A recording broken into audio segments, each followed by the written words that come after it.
नमस्कार दोस्तों, स्वागत है आपका victorious group of English college में। आज हम लोग एलटीजीआईसी 2018 के क्वेश्चन पेपर को डिस्कस करेंगे। बहुत ही डिटेल में डिस्कशन होगा। हर बार की तरह इस बार भी आपको बहुत सारे एडिशनल फैक्ट सीखने को मिलेगा।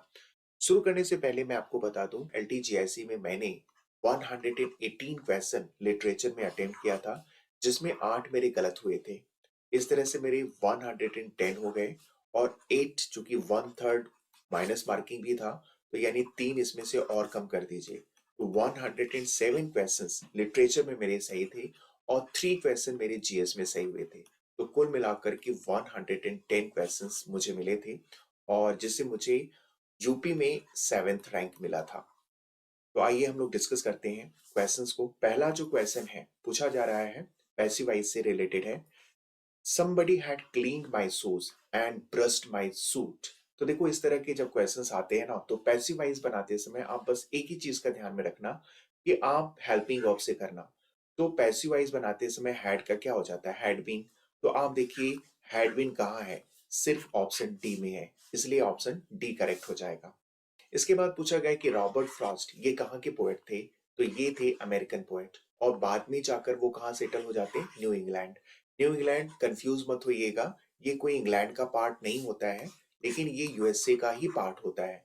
यूएसए में नॉर्दर्न ईस्टर्न का जो रीजन है, वहीं पर न्यू इंग्लैंड सिचुएटेड होता है और यहीं पर रॉबर्ट फ्रॉस्ट जाकर के सेटल हो जाते हैं।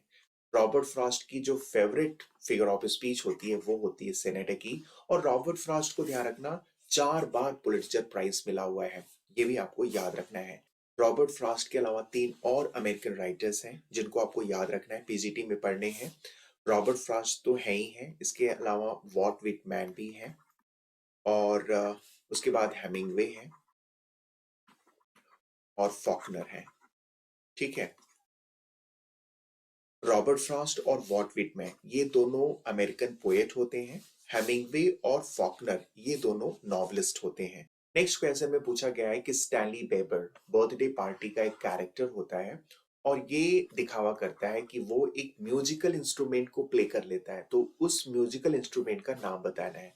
तो करेक्ट ऑप्शन हो जाएगा ऑप्शन डी, पियानिस्ट को वो कहता है कि वो अच्छे से प्ले कर लेता है, हालांकि वो प्ले कर नहीं पाता है। बर्थडे पार्टी ये कॉमेडी ऑफ मीनेस है, किसके द्वारा लिखा गया है, हेरोल्ड पिंटर के द्वारा लिखा गया है। ठीक है, और पिंटर ध्यान रखना, इनको 2005 में नोबेल प्राइज भी मिला हुआ है। बर्थडे पार्टी को लिखा गया था 1957 में। ठीक है, बर्थडे पार्टी में कुछ और भी इंपॉर्टेंट कैरेक्टर होते हैं स्टैनली बेबर के अलावा, जैसे कि पीटी होते हैं। ठीक है, इसके अलावा होते हैं मेक बोल्स और कुछ और भी कैरेक्टर हैं जैसे गोल्ड बर्ग होते हैं, और इन्हीं के साथ देने के लिए एक और कैरेक्टर होते हैं मैकन। ठीक है, ये आप ध्यान में रखना। एक लुलू भी कैरेक्टर होती है जो सर्वेंट का करती है। नेक्स्ट क्वेश्चन है, पूछा गया है कि बेन जॉनसन के टाइम में 4 तरह के ह्यूमर्स थे, उसका नाम आपको बताना है। तो देखो, बात क्या होती है, ये जो 4 ह्यूमर्स होते हैं ना, ये एक क्लासिकल थियरी होती है कि हर एक मनुष्य के अंदर में, जो भी नॉर्मल व्यक्ति होता है, उसके अंदर 4 तरह के फ्लूइड्स होते हैं और इनका बैलेंस्ड में रहना बहुत ज्यादा जरूरी होता है। और अगर ये इम्बैलेंस हो जाते हैं तो व्यक्ति एबनॉर्मल हो जाता है।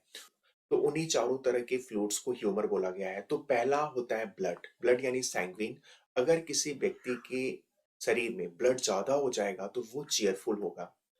फ्लेगम, फ्लेगम का मतलब होता है कफ या बलगम। अगर किसी व्यक्ति के अंदर फ्लेगम इम्बैलेंस हो जाता है तो वो व्यक्ति उदासीन हो जाएगा, अपैथी हो जाएगा। और येलो बाइल, बाइल का मतलब पित्त होता है। तो अगर येलो बाइल एक्सेस में हो जाता है तो व्यक्ति क्या हो जाता है, उसमें गुस्सा आ जाता है। और ब्लैक बाइल अगर इम्बैलेंस हो जाता है तो व्यक्ति मेलंकलिक हो जाता है। तो ध्यान रखना, ब्लड, फ्लेगम, येलो बाइल और ब्लैक बाइल। ठीक है, ये 4 तरह के फ्लूइड्स बेन जॉनसन के टाइम में थे और बेन जॉनसन ने अपने बहुत सारे प्लेस में ये 4 ह्यूमर्स का यूज किया हुआ है। वो चाहे every man in his humour हो, every man out of his humour हो। इसके अलावा एक चीज मैं और आपको वेरी वेरी इंपॉर्टेंट पॉइंट याद दिला दूं, ये जो 4 ह्यूमर्स है वो ग्रीक लिटरेचर यानी क्लासिकल लिटरेचर से लिया गया है और इसको किसने यूज किया है, बेन जॉनसन ने यूज किया है। इसीलिए बेन जॉनसन के प्लेस को किस कैटेगरी में रखा गया है? क्लासिकल के कैटेगरी में रखा गया है। वेरी वेरी ये इंपॉर्टेंट पॉइंट है, इसको आपको याद रखना है। नेक्स्ट क्वेश्चन पूछा गया है, विलियम शेक्सपियर के प्ले ट्वेल्थ नाइट में एक कैरेक्टर होता है जो सेल्फ लव का विक्टिम होता है, तो ये होता है मालवोलियो। ऑप्शन ए करेक्ट हो जाएगा। मालवोलियो स्टीवॉर्ड होता है ओल्विया का। ठीक है, स्टीवॉर्ड का मतलब होता है सेवाधारी या फिर कोषाध्यक्ष। और ध्यान रखना, ओल्विया को पसंद करने वाले कई लोग होते हैं। इसको ड्यूक ऑफ इलिरिया इससे शादी करना चाहता था। इवन ये जो कैरेक्टर है सर एंड्रू ऑक्च्यू, ये भी ओल्विया को पसंद करता था। और सर टॉपी बेल्च, ये ओल्विया का अंकल होता है। और ये जो है सर एंड्रू ऑक्च्यू को प्रॉमिस करता है कि नहीं, मैं तुम्हारी शादी ओल्विया से करा दूंगा। और ओल्विया किसको पसंद करती थी? ये करती थी वायला को। वायला उस समय ओल्विया के पास सिजेरियो का रूप धारण करके होती है, जो कि एक लड़के का रूप धारण करके होती है। और अल्टीमेटली क्या होता है, ओल्विया की शादी किससे हो जाता है? सेबेस्टियन से हो जाता है। तो इतने सारे फैक्ट्स आप याद रखेंगे। ट्वेल्थ नाइट, ध्यान रखना, विलियम शेक्सपियर ने कब लिखा था? 1600 में लिखा था। Sleepwalking scene William Shakespeare के कौन से प्ले में घटित होता है? तो ये होता है मैकबेथ में। कौन से एक्ट और कौन से सीन में? तो याद रखना, एक्ट 5 और सीन 1 में। वेरी वेरी इंपॉर्टेंट ये पॉइंट है, ये आपको याद रखना है। और ये सारे प्लेस कब लिखे गए हैं? अगर आपको कोड याद है तो बहुत आसानी से आप इनके डेट भी बता सकते हैं। ओथेलो लिखा जाता है 1604 में, और किंग लियर लिखा जाता है 1605 में, मैकबेथ लिखा जाता है 1606 में। ठीक है, मर्चेंट ऑफ वेनिस, इसके लिए आपको कोड याद आ रहा है, मिस्टर मर्चेंट मेरी मच एट टीजेक, तो उसी से आप बहुत आसानी से बता देंगे। मर्चेंट ऑफ वेनिस लिखा गया था 1596 में। विलियम शेक्सपियर के 37 प्लीज कैटेगरी वाइज मैंने बहुत अच्छे से याद कराए, उस वीडियो को आप जरूर देखिएगा। नेक्स्ट क्वेश्चन में पूछा गया है कि जॉर्ज बर्नार्ड शॉ की एक प्ले होती है आर्म्स एंड द मैन, इसकी जो है तीसरा जो एक्ट है वो कहाँ घटित होता है? तो तीसरा एक्ट घटित होता है लाइब्रेरी में। पहला एक्ट, ध्यान रखना, ये 3 एक्ट की प्ले होती है। पहला जो एक्ट होता है वो होता है आर्मी कैंप और रैना के बेडरूम, इसमें सीन दिखाई जाती है। और दूसरा गार्डन में घटित होती है। ठीक है, और तीसरा जो एक्ट होता है वो लाइब्रेरी में दिखाया जाता है। तो ये इंपॉर्टेंट पॉइंट्स हैं, ये आपको याद रखना है। Arms in the man George Bernard Shaw की एक बहुत ही इंपॉर्टेंट प्ले होती है, जिसको पहली बार प्रोड्यूस किया गया था 1894 में। ठीक है, जॉर्ज बर्नार्ड शॉ एक मॉडर्न एज के आयरिश प्ले राइट होते हैं। इन्होंने 60 प्लस प्लेज लिखा हुआ है, और इसी लिटरेरी कंट्रीब्यूशन के लिए इनको, ध्यान रखना, 1925 में नोबेल प्राइज भी मिला है, खास करके पिग्मेलियन के लिए। ध्यान रखना, George Bernard Shaw, Henry Ibsen, इनके जितने भी प्लेज होते हैं ये सब प्रॉब्लम प्लेज की कैटेगरी में रखे जाते हैं। नेक्स्ट क्वेश्चन में वर्ब के करेक्ट फॉर्म को फिल करना है, तो सिर्फ आपको सेंटेंस को ठीक से पढ़ना है, बहुत आसानी से आप आइडेंटिफाई कर लेंगे कि कौन सा ऑप्शन सही होगा। लाइन है, it is very pleasant to wake up. ठीक है, तो टू वेक अप आप देखो किसमें है? टू वेक अप आपको सिर्फ ऑप्शन सी और ऑप्शन डी में दिख रहा है। ऑप्शन ए तो बिल्कुल नहीं है, और चूंकि इसमें कोई कॉमा लगा नहीं है तो इसको तो आप एलिमिनेट ही कर दो। उसके बाद पढ़ते हैं, it is very pleasant to wake up and hear the rain beating होगा। ठीक है, तो रेन बीटिंग आपको सिर्फ ऑप्शन सी में दिख रहा है। ठीक है, तो इसलिए करेक्ट ऑप्शन कौन सा हो जाएगा? ऑप्शन सी हो जाएगा। नेक्स्ट क्वेश्चन पूछा गया है, जॉन ड्राइडन की एक प्ले होती है ऑल फॉर लव, उसमें विलियम शेक्सपियर के कौन से प्ले की स्टोरी फिर से दिखाई जाती है?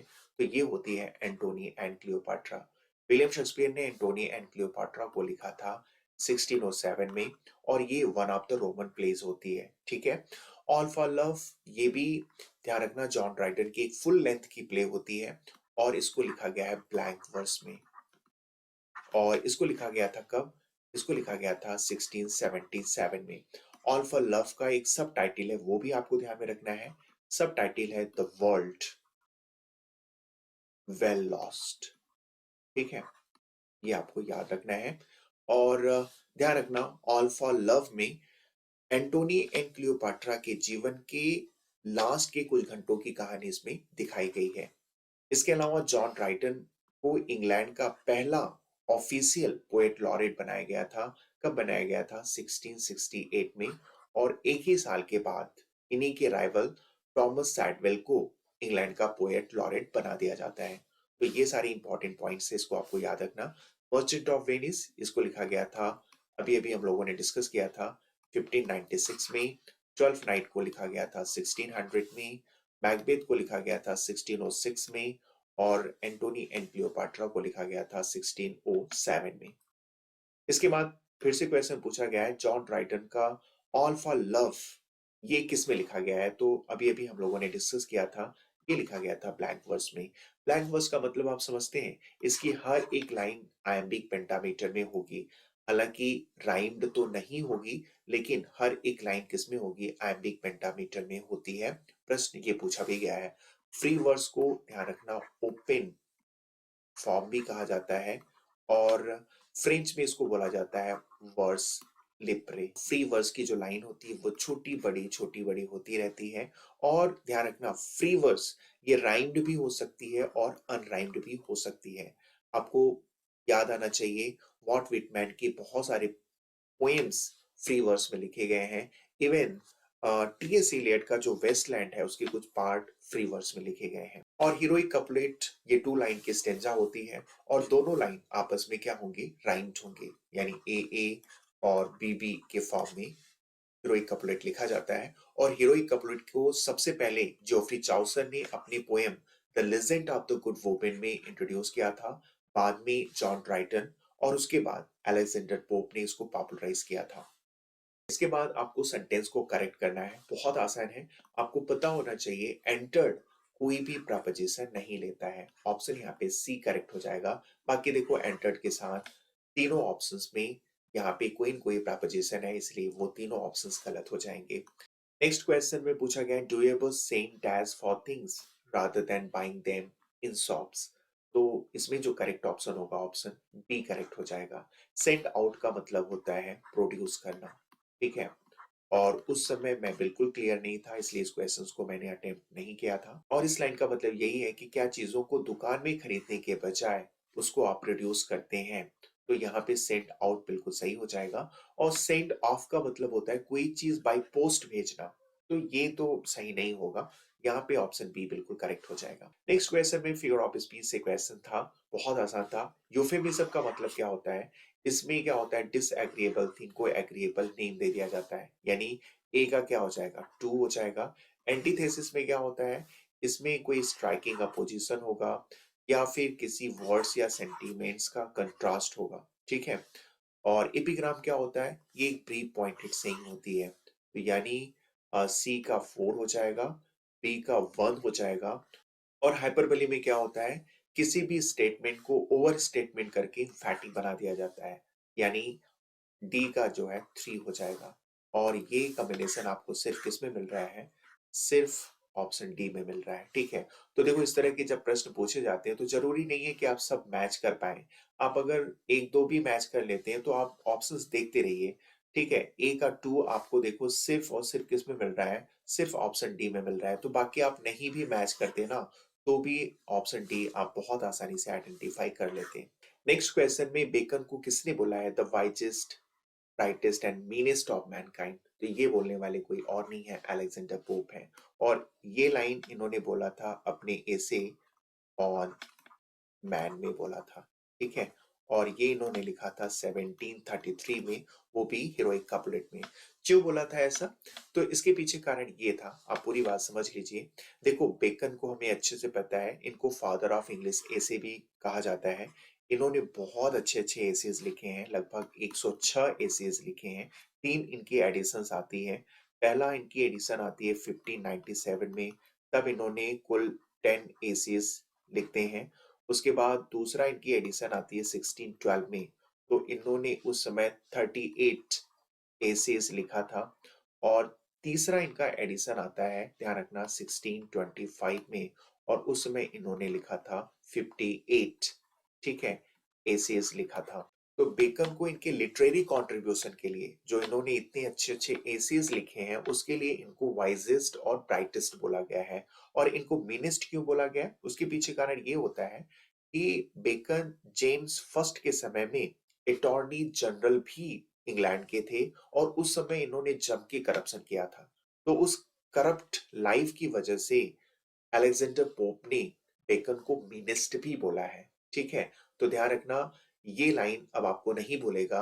अलेक्जेंडर पोप ने बेकन के लिए बोला है द वाइसेस्ट, ब्राइटेस्ट और मीनेस्ट ऑफ मैनकाइंड। ठीक है, मैकॉले ये एक विक्टोरियन एज के राइटर होते हैं और डॉक्टर जॉनसन, ध्यान रखना, ये 18th सेंचुरी से बिलोंग करते हैं। इनफैक्ट जो 18th सेंचुरी होता है दो पार्ट में डिवाइड है।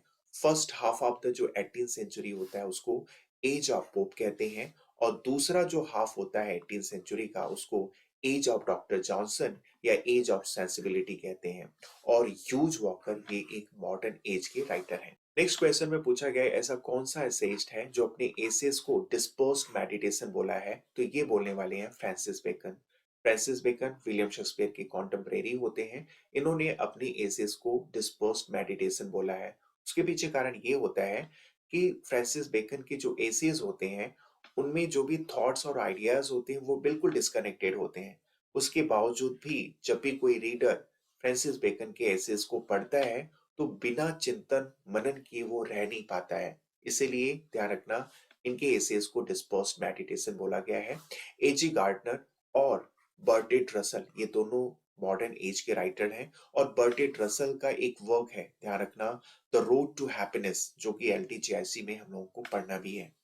नेक्स्ट क्वेश्चन पूछा गया है कि ऐसे कौन से राइटर हैं जिन्होंने अपने वर्क्स को alpha of the plough pseudonym यानी छद्म नेम से पब्लिश करवाया था, तो ये है एजी गार्डनर।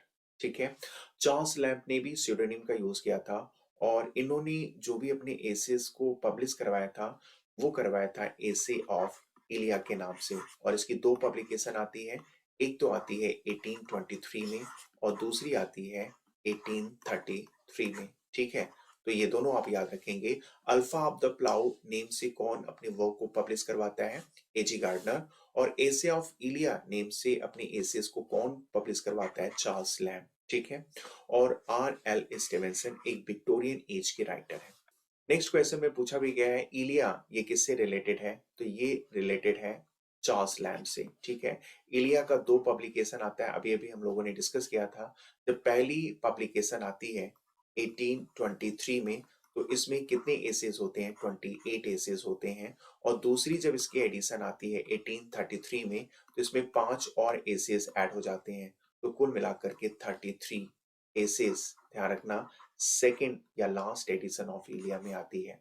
टॉमस डिक्वेंसी, इसके बाद विलियम हैजलिट, ये दोनों रोमांटिक एज से बिलोंग करते हैं। और फ्रांसिस बेकन आपको अच्छे से पता है एलिजाबेथन एज या फिर कह सकते हो विलियम शेक्सपियर की एक कॉन्टेम्परेरी है। नेक्स्ट क्वेश्चन पूछा गया द लंचन, जो डब्ल्यू.एस. मॉर्गन के द्वारा लिखी गई है, एक शॉर्ट स्टोरी है। जब इसकी शुरुआत होती है तो उस समय नैरेटर के पास कुल कितने पैसे होते हैं, तो 80 फ्रैंक्स होते हैं, ये आपको ध्यान में रखना है। और लंच करने के बाद उसके पास कितने फ्रैंक्स बचते हैं, उसके पास सिर्फ 3 फ्रैंक्स बचते हैं और वो भी वेटर को देकर खाली हाथ वापस आता है। और ध्यान रखना, ये जो द लंचन है ना, ये एक सटायर है किसके ऊपर, ग्लटनी के ऊपर, पेटूपन के ऊपर। ठीक है, और लंचन की सेटिंग कहाँ होती है, पेरिस में होती है, ये भी आपको ध्यान में रखना है। हिस्टोरिकल नॉवेल के पायनियर कौन थे, तो ध्यान रखना, हिस्टोरिकल नॉवेल के फादर किसको बोला जाता है, वॉल्टर स्कॉट को। ठीक है, वॉल्टर स्कॉट और जेन एस्टेन दोनों ही रोमांटिक एज से बिलोंग करते हैं। और लॉरेंस स्टर्न और हेनरी फील्डिंग ये दोनों ही 18th सेंचुरी से बिलोंग करते हैं। इसके आगे के क्वेश्चंस को नेक्स्ट वीडियो में डिस्कस करेंगे। आज के लिए बस इतना ही, धन्यवाद, थैंक यू।